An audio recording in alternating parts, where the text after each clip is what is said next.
নমস্কাৰ এই মুহূৰ্তত জনাইছো অসমৰ প্ৰত্যেকগৰাকী জনসাধাৰণৰ বাবে কেইবাটা গুৰুত্বপূৰ্ণ খবৰ।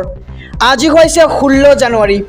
আজিৰ দিনটোতে অসমৰ লগতে ভাৰতবৰ্ষৰ বিভিন্ন প্ৰান্তৰ পৰা কেইবাটা গুৰুত্বপূৰ্ণ খবৰ একত্ৰিত কৰা হৈছে। এই মুহূৰ্তত জনাইছো আজিৰ প্ৰথমটো খবৰ। আজিৰ প্ৰথমটো খবৰেই ৰাজ্যবাসীৰ বাবে এটা ডাঙৰ খবৰ। মাঘ বিহুৰ সময়ত ৰাজ্যবাসীৰ বাবে ভাল খবৰ। 42,85,745 গৰাকী লোকে পাব নতুনকৈ ৰেচন কাৰ্ড। ৰেচন লাভ নকৰা লাখ লাখ দৰিদ্ৰ পৰিয়ালৰ বাবে এটা ভাল খবৰ। আৰু জনাই যাম যে কোন কোন জিলাত কিমান হিতাধিকাৰীয়ে লাভ কৰিব নতুনকৈ ৰেচন কাৰ্ড।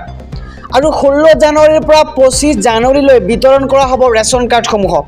মন্ত্ৰীসকলে সমষ্টিয়ে বিতৰণ কৰিব নতুন ৰেচন কাৰ্ড। আৰু 17 জানুৱাৰীৰ পৰা ৰেচনৰ দোকানৰ পৰা ল'ব লাগিব চাউল ৰেচনৰ নতুন হিতাধিকাৰীসকলে।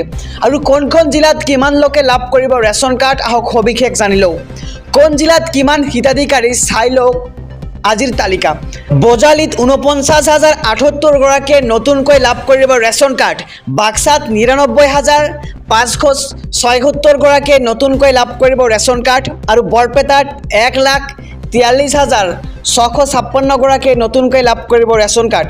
আৰু বিশ্বনাথত 95,561 গৰাকীয়ে নতুনকৈ লাভ কৰিব ৰেচন কাৰ্ড।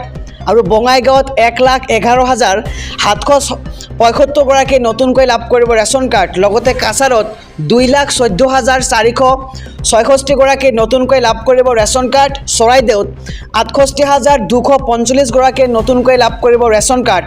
চিৰাঙত 96,061 গৰাকীয়ে নতুনকৈ লাভ কৰিব ৰেচন কাৰ্ড। আৰু দৰঙত 86,925 জন নতুন হিতাধিকাৰীয়ে লাভ কৰিব ৰেচন কাৰ্ড। আৰু ধেমাজিত 1,12,126 জন হিতাধিকাৰীয়ে লাভ কৰিব নতুনকৈ ৰেচন কাৰ্ড। ধুবুৰীত 2,37,379 জন নতুন হিতাধিকাৰীয়ে লাভ কৰিব ৰেচন কাৰ্ড। আৰু ডিব্ৰুগড়ত 1,70,454 জন হিতাধিকাৰীয়ে নতুনকৈ লাভ কৰিব ৰেচন কাৰ্ড। ডিমা হাছাওত 27,722 জন নতুন হিতাধিকাৰীয়ে লাভ কৰিব ৰেচন কাৰ্ড।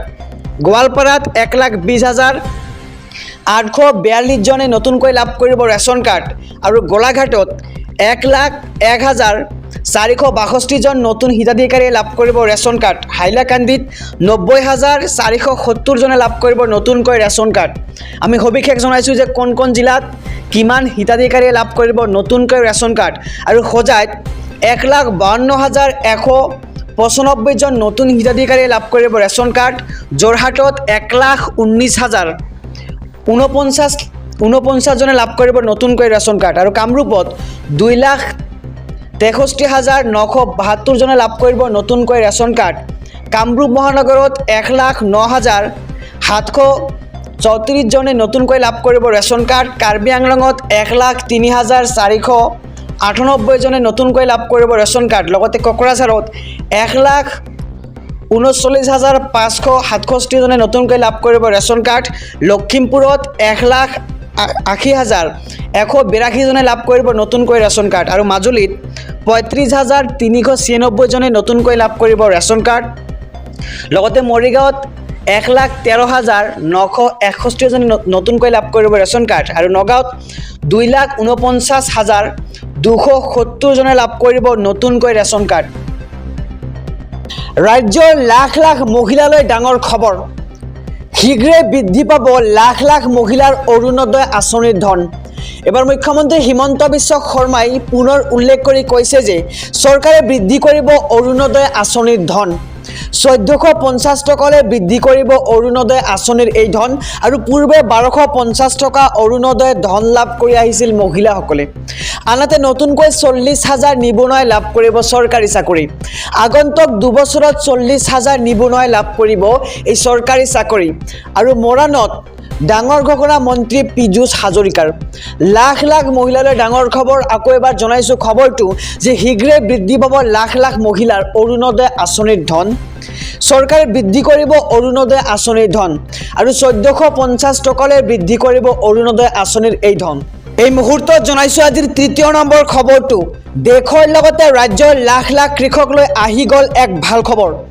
কেতিয়াকৈ একাউণ্টত সোমাব PM কিষাণৰ 16 নম্বৰ কিস্তিৰ ধন। আৰু জানুৱাৰী মাহতেই কৃষকে লাভ কৰিব এই 16 নম্বৰ কিস্তিৰ ধন। কিন্তু এই ধন লাভ কৰিবলৈ আপুনি কেইটামান বিশেষ কাম কৰিব লাগিব। সবিশেষ জনাই যাম। 21 জানুৱাৰীত একাউণ্টত ধন সোমোৱাৰ সম্ভাৱনা আৰু আগন্তুক 21 জানুৱাৰীত PM কিষাণৰ 16 নম্বৰ কিস্তিৰ ধন লাভ কৰিব কৃষকসকলে।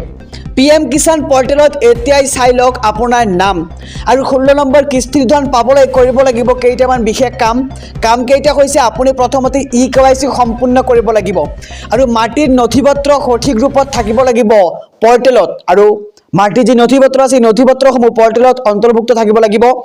DBT অথবা IPPBৰ একাউণ্ট কাৰ্যক্ষম হৈ থাকিব লাগিব। দেশৰ লগতে ৰাজ্যৰ লাখ লাখ কৃষক লৈ আহি গ'ল এক ভাল খবৰ। কেতিয়াকৈ একাউণ্টত সোমাব PM কিষাণ আঁচনিৰ ধন অৰ্থাৎ PM কিষাণ 16 নম্বৰ কিস্তিৰ ধন। 21 জানুৱাৰীত এই কিস্তিৰ ধন হোৱাৰ সম্ভাৱনা আৰু জানুৱাৰী মাহতেই এইবাৰ কৃষকে লাভ কৰিব 16 নম্বৰ কিস্তিৰ ধন। অহা 21 জানুৱাৰীত একাউণ্টত ধন সোমাৰ সম্ভাৱনা।